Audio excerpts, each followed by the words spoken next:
humans and future AI overlords. I'm using Google Chrome, and I'm at google.com. This is strange. I rarely go to google.com. I'm really a big fan of using Gemini, and also ChatGPT, and also several others. So Google searches, I do a lot less than I used to. And I have to say, I do not miss it. But I'm really excited about this sweet little AI mode option here. So let's check it out. I'm going to click on AI mode, and whoa, okay. All right, so we're in AI mode. You've got all images, video, news, media. So it looks similar to Google search.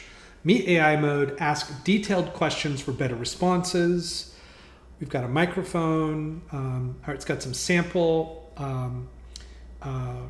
questions in there. I've got a question I'm going to ask. Plan a 5-day trip to Kyoto in October with a mix of cultural sites and kid-friendly activities. I've never been to Japan, but let's take a look. Okay, this is nice. I like the animation. Ooh, I love the research and displaying the thinking process. Wow, that was super fast. Very, very fast. Okay, plan a 5-day trip to Kyoto with a mix of cultural sites. So, yep. Okay, here's a possible 5-day Kyoto itinerary for a family trip in October, balancing cultural experiences with kid-friendly activities. That's awesome. So it's got assumptions in here about children who are school-aged. So I'm guessing the more detail you provide in the question, the better. You're comfortable with Kyoto's public transportation. It's good that it's explaining that. And you're interested in seeing fall colors if they started to change. Okay, cool. So it's got some links in here. So it's showing it looked at 20 sites. That's interesting. So I can navigate through each of those sites. It looks like it's got the citations here. Here we've got day 1 arrival. Arriving at the airport, afternoon. Wow, it's got some great recommendations. But yeah, it's got that arrival, afternoon, evening. So here it looks like, I like how it's breaking out morning, afternoon, and evening. Really giving a mix of activities, and it's got the references to the other sites in the citation. Day 3, day 4. So it looks like it's really mixing, great activities for adults and children. So that it looks pretty good just from my perspective. But I love how it breaks down the morning, afternoon, and evening. It really just kind of breaks up the day. That's interesting. And it's got excellent diversity of locations. So I think how it aggregates all this site information. Look at this, kid-friendly notes about transportation, about food, flexibility and breaks. October in Kyoto, which is great. And wow, this is great. And then of course, all responses may include mistakes. So this was just to kind of demonstrate itinerary creation. I mean, that's one of the things I've absolutely loved about AI. It really brought in some weather considerations, age-appropriate suggestions, which I thought was pretty cool. So hey, that's pretty excellent. I'm going to go ahead and let me just click on images here. I'm curious. Okay, so it's brought some images in. Okay, awesome. So you kind of go back. I'm going to click on AI mode. All right, cool. So it's kicking off the search again just by navigating back. Well, that's interesting. But I guess you can get, you can refresh that as much as you like. But anyway, let's see if we can jump into another prompt. And I want this to be more theoretical question. So I'm going to hit the new. All right, so we're back. I'm going to post my question. Explain how quantum computing works like I'm a high school student. All right, explain how it works. Okay, it's kicking off its search. It's looking up. Okay. Imagine a regular computer is a light switch that can only be either on 1 or off 0. That's how it processes information using bits. Now imagine a quantum computer as a special dimmer switch that can be off, on, or both at the same time. This is called a qubit, and it uses mind-bending concept called superposition. Cool. Okay. Superposition and entanglement. This is pretty interesting. And I've had some really fun discussions with AI about quantum computing because Quantum Day was like not too long ago. But no, this is great. So it's giving a great explanation of the concepts, but making them accessible. I like this. I like this. This is interesting. Okay, this is really interesting.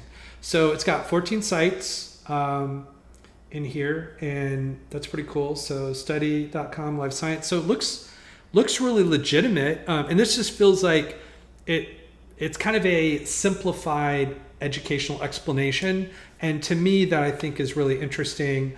I love learning, I love learning, and I love learning, just interesting conceptual, I love like the movie Inception, but I love those like really mind-bending, like theoretical theories about different scientific or just thought, those kind of like thought experiments and stuff like that. Anyway, so what I'm going to do next, let's see here. I'm going to click to, and I'm going to see about dragging a picture here.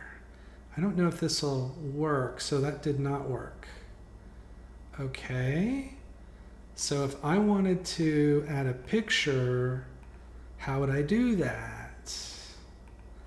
I don't think I can add a picture. So, well, that is interesting. So in AI mode, I'm not able to add a picture. Well, hey, we learned something new. So I just grabbed a picture. I wanted to see if it could look at the picture, identify where this was taken, any historical or reference information about it.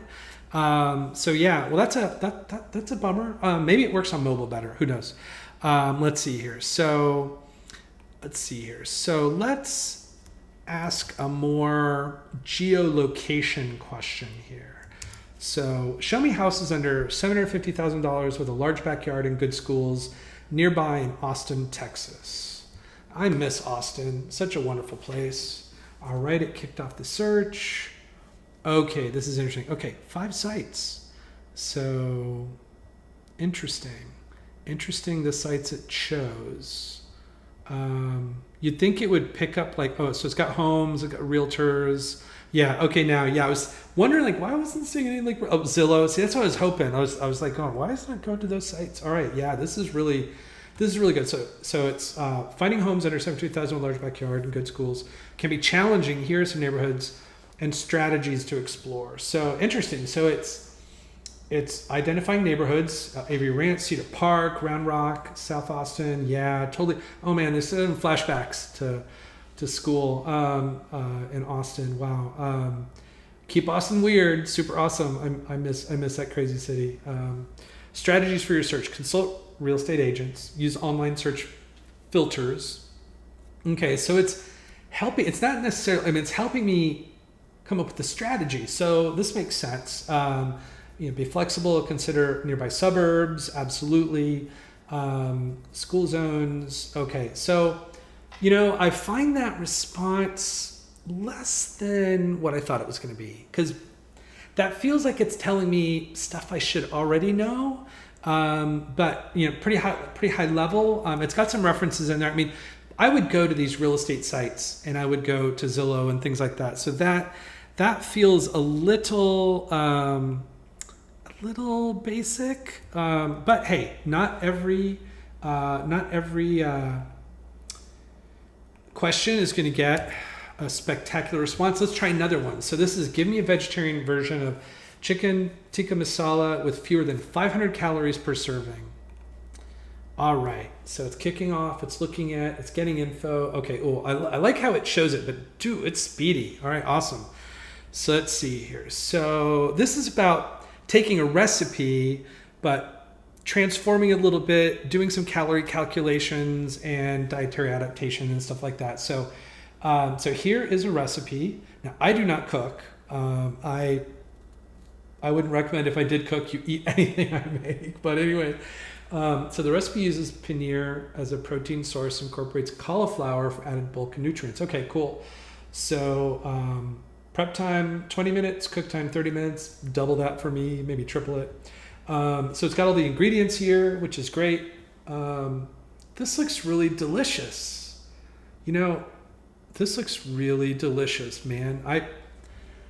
I'm not saying I'm going to go out and make this, but this does look like something I don't know, maybe I will. I don't know. Anyway, tips for calories, that's great. So I feel like it's got really accessible instructions as someone who does not cook. Yeah, and it ends it with enjoy your delicious and healthy vegetarian dish. That's awesome. So I really like that.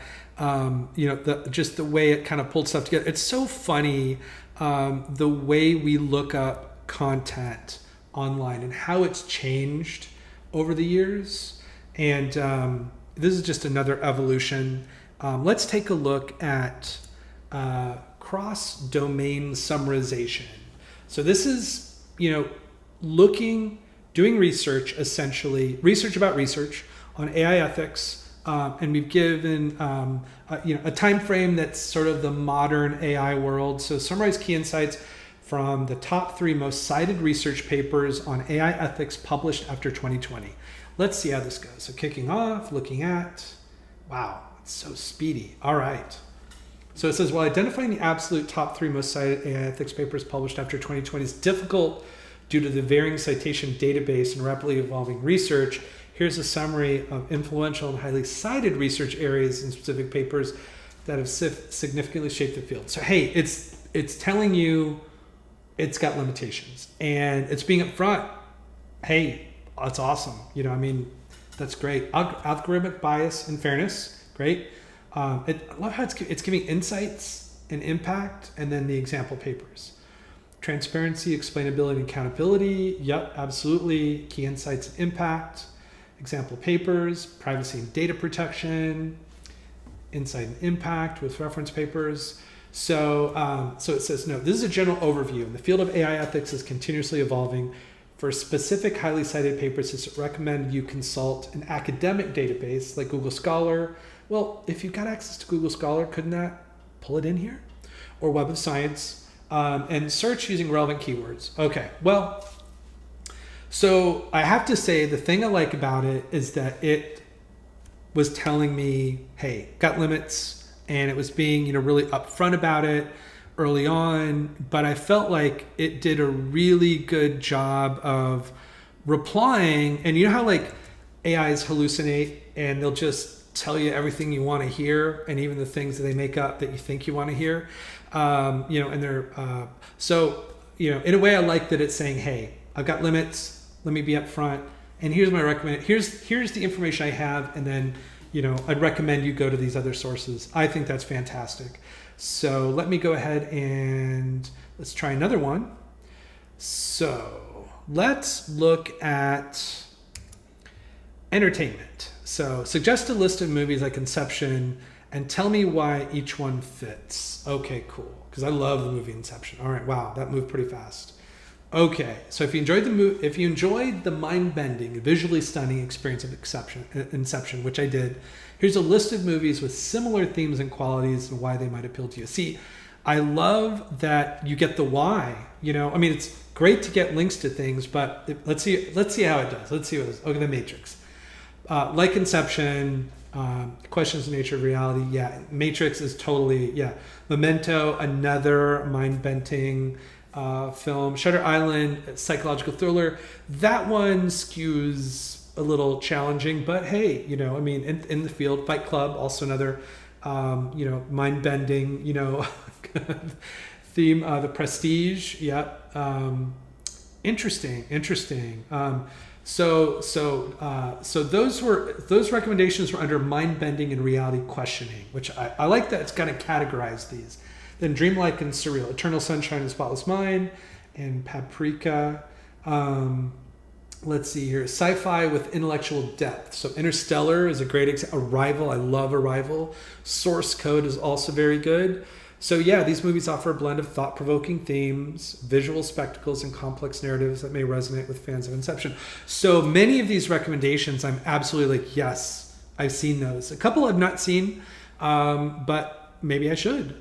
So I think that's a great example of, matching tone and genre and themes, with reasoning, behind the recommendations, which I think is fantastic. So let's go ahead and try our last prompt, and let's try some like creative generation. So write a bedtime story for a 6-year-old about a robot that learns kindness in space. Kicking off, looking, getting info, putting it together all together. Ooh, I love that. Okay, that's cool. All right. So it looks like it took a little bit longer. This is creating a story. So okay, settle in, little one, and let me tell you a story about a robot named Zip who lived way up in space. Zip wasn't like other robots at the space station. They were all busy with their jobs, fixing things and collecting data. Zip was a bit grumpy. He didn't see the point in helping anyone else. He'd zoom around saying, "Move out of my way. I have important robot things to do." I love it. One day, a little space creature came to the station. The creature was lost and looked very sad. Zip saw him, but just zoomed past. "Beep, beep," cried the creature. "Can anyone help me?" Finally, a kind older robot named Bolt went over to the creature. Bolt listened patiently as the creature told the story and then offered him some space fruit and comfy place to rest. So Zip from afar watched this. He saw how happy the creature looked after Bolt's kindness.